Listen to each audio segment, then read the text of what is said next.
I'm Fred Mills, and I'm showing my love for construction through the platform I built, the B1M. There is nothing else on Earth that compares to this amazing industry. It quite literally shapes our world. And if you need any proof of that, look no further than New York City.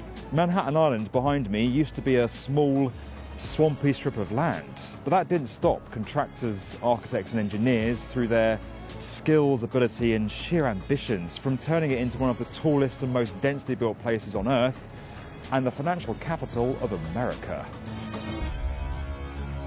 But as amazing as this industry is, there's a part of it that desperately needs to change. You see, construction isn't very good at talking about itself. Now, looking at all this, you could say it doesn't need to be, but there's so much more to these buildings than what you see from the outside. The people working in this industry are shaping our lives. They're making decisions about our homes, our hospitals, our schools, the transport infrastructure we all rely on every day. Our world simply wouldn't work without this industry, but most of us don't see that or take it for granted. The other thing we don't really see is that construction has some of the worst mental health rates of any industry. There are a number of reasons for that, which we're going to come on to, but here in the US, a construction worker is 5 times more likely to die by suicide than from all the other causes combined. Tackling this silent pandemic isn't easy, but one of the most basic things we need to be doing is just talking to each other more. We need to break down the stigma and the culture that the industry has of putting a brave face on everything and staying strong the whole time. I want to use the power of what we've built with the B1M to raise awareness of this issue and get construction talking. And over the course of these videos and the wider campaign we're running, I hope to do exactly that. If you're suffering with your mental health, then you probably feel like the world is falling in, probably feels really lonely, and you probably feel like you're out of options for what to do next. But don't worry, it does get better and there is support out there. And I know that because I've been there myself.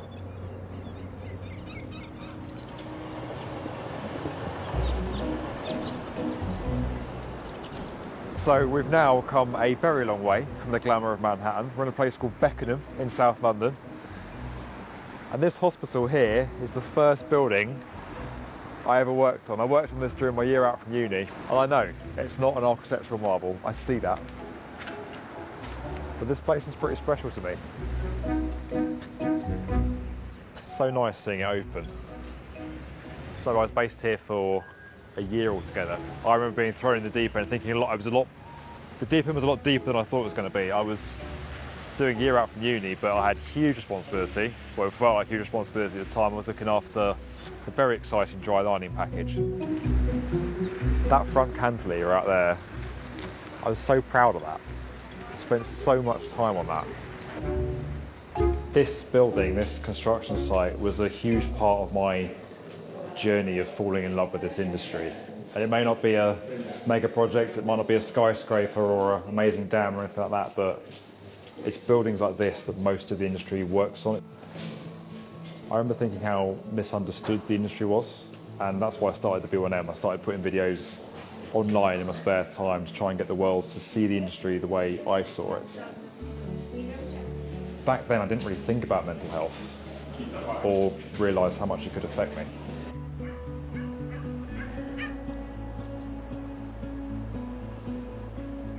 I guess that's all changed pretty dramatically as I got older. I used to think I was just having bad days, but I've now realised that I'm kind of predisposed to depression. Just saying that's pretty difficult. So for me, like a few factors brought it on. The job I do, there's an always-on pressure to it. There's a constant desire for perfectionism. And we've had an amazing journey with the B1M. You know, there's been some amazing things happen, but it almost sets a bar for what you do next, and that puts a natural pressure on yourself because everything's so visible and so out there. That adds pressure. When you're running a business with it, I've got people's salaries, livelihoods, bills to look out for. I'm raising a family. So there's natural pressure there that means taking a step back or taking a break is quite difficult. So you can feel quite hemmed in by life in that regard. Other thing I've been dealing with, like many people around the world, is back pain, which really robbed me of my ability to do as much of my health and fitness as I wanted to. And for me, health and fitness, exercise was a huge part, I now realise, of managing stress, managing my mental health, managing and keeping a lid on my depression to a point. I remember seeing the stats about suicide, and I remember thinking, it was guys in their 30s was the main demographic. And I remember thinking how shocking that was and how terrible that was, but thinking it was a different thing. It wouldn't affect me because I'm a normal person. It was people who were in a bad way. And then I got to that place in mid-30s where I could see the path to it, and I was kind of staring down the barrel of it at times. And that was hard. I realised then how it can affect anybody. And so I've never really talked about, but it was only really my family, and specifically the thought of my kids, that stopped me doing something stupid. I remember it's such a lonely experience. I can remember travelling home after another ridiculously long day's work and feeling so kind of lonely and isolated, and just wanting to get home and hug my wife so she could protect me. And it's not easy for me to talk about it. I remember not wanting to talk about it. Since that moment, those few dark moments I had that scared the life out of me, I've really tried to deal with it. And talking to friends and family, seeking counselling has been a big help.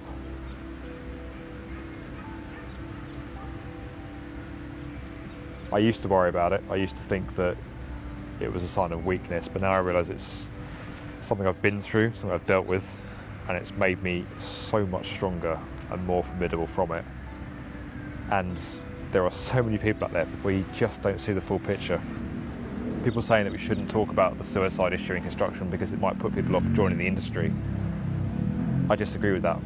We need to get it out in the open, we need to deal with it, and we need to show the world that we are a compassionate, welcoming, caring industry that values both physical and mental health. And if we do that, we'll attract the best talent, we'll improve what we do, and we can go on shaping the world even better than we have before.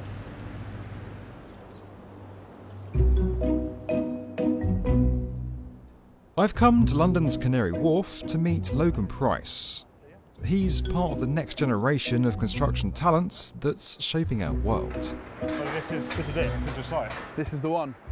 So which one are you responsible for, this building? This one on the left-hand side. Logan's struggled with his mental health, but by confronting his problems and seeking help, he's emerging stronger than ever. Whenever I go round anywhere, it seems, my dad will go, "See that? I built that. Yeah. I built that." That's nice, yeah. What's the best thing about your job? Seeing the project progress. When I first came to the site here, there was nothing, there were just piles. And then we cropped them, we've done the basement, and to see it up at level 10, and it will be level 50, will be amazing. Also, I know you've been on a bit of a mental health journey. When did you realise you had to do something about your mental health? So I'd been in the industry for about 2 years before I noticed that I was kind of suffering. I ended up speaking to my parents and then to a GP and getting prescribed antidepressants, which helped to an extent but didn't get rid of the problem. What were the kind of triggers for you? What kind of brought it on, do you think? I think the overall balance of my life was probably wrong. I was doing far too much travelling. I was averaging about 1,000 miles of driving a week, which is obscene, even when I look at it now.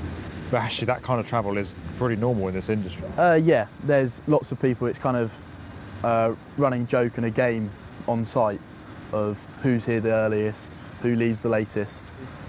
My dad's always done that sort of mileage, and was brought up with me. I thought that was normal. And not enough people higher up in construction in the construction industry, I'd say, like directors, are aware of the challenges because they're of a certain age that have kind of just potentially powered through, and that kind of mindset. The environment that we work in, that many people in the industry work in, is high pressure, long hours, high stakes. There's a stigma about not talking about your feelings. It's quite macho, it's quite male dominated. Well, it's almost entirely male dominated still. And that's almost like the perfect ingredients list for bad mental health. There's almost no surprise in a way that the industry has the mental health statistics that it has, isn't it, sadly? But I don't think that makes the construction industry a bad industry either. It's just elements within it that need changing and need more awareness raised towards. What was it like talking to someone about it for the first time? I think that's the hardest bit, when you first open up and speak to somebody, especially when you're feeling like that in the moment. For someone that's feeling that way right now, that feels like they don't want to talk about it because they'd be seen as weaker because of it, what would you say to them? I think talking about your mental health when you're in the midst of struggling is one of the strongest things you can do. And it's something that takes immense courage to do in that moment. So, you've climbed Mont Blanc? Yeah. So, when I had a period off of work, I set myself a challenge for my physical well-being. So I wanted to climb Mont Blanc, and alongside that I thought it's a good opportunity to be able to raise some money for charity. I raised in total £27,000 for them combined. That's incredible. Thank you. Well done. Thank you very much. Speaking to Logan is always an inspiring experience, and it shows what can be achieved when the industry starts talking about mental health. I'm going to try and explain my way of thinking about mental health using a building analogy and some good old Lego. Now, I can hear the medical professionals and the psychologists gasping from here, and don't worry, I understand that you can't boil all this stuff down to some simple plastic bricks. But sometimes keeping things simple is actually pretty helpful. First up, I want you to imagine that your mind is a building. Obviously something cool, like a skyscraper. You are that structure and the spaces within it. And it's important because it's your life.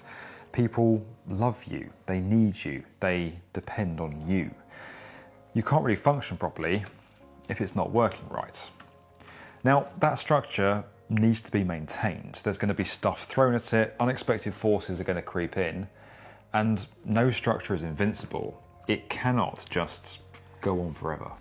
That means continuously investing to keep it running. Now, some people are really good at this and go through their whole lives subconsciously doing it without ever really noticing that anything's wrong. But for most of us, when something does go wrong, the first port of call is usually some DIY, taking steps ourselves to try and right things. But sometimes you can't solve things on your own and you need some help, either from a friend or even a professional. I've arranged a call with Chris from Mates in Construction, a charity working across Australia and New Zealand. They've got over a decade of experience in how to take that first step and talk to someone. The reality is that Australia is not different to a lot of the world, where construction really does. The pressures that flow through in the construction industry really do have an impact on the people. One of the ways they show through is that we've got significantly higher rates of suicide in the construction industry. So it's a real problem and something we've got to do something about. What effect do you think that has on the industry? And there's this really serious issue that seems to be, there isn't really much awareness about it, but what kind of impact is that having, do you think, on the sector and the people in it? I think this is something that's often missed. The fact that the people that actually work in the industry, nearly everyone knows someone in the industry who's died by suicide. And in terms of things that we as individuals can start doing today for free without training, it's as simple as looking for the signs and asking your mates if they're okay. And doing the best thing that you can then do thereafter is actually be there for them. Be real, be authentic, listen, don't be judgmental, but realize that they are telling you a story for a reason if you actually do ask that question. And then inviting them to see if you can actually connect them to whatever help they need.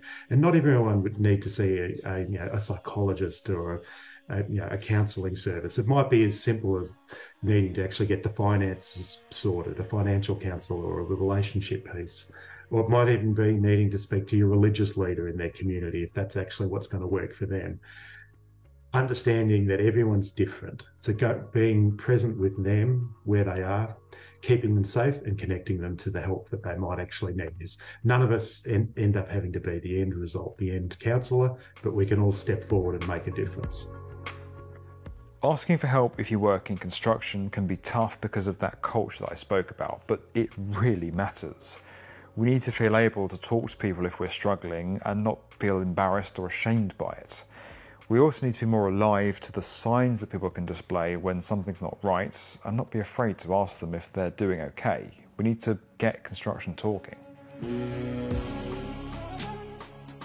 Talking is something we can all start doing today for free. There are no barriers to entry here, and it could really make a big difference. Remember that we all need to maintain those buildings that we are, and sometimes if the DIY doesn't work, then it makes a lot of sense to ask for help. We're raising awareness of this issue through our Get Construction Talking initiative supported by Procore. You can get more information and links to support through our portal, podcast and events. We're also raising money for established construction mental health charities and would love a donation of any kind. Please, please share this video with your friends and colleagues. And don't forget to watch part 2.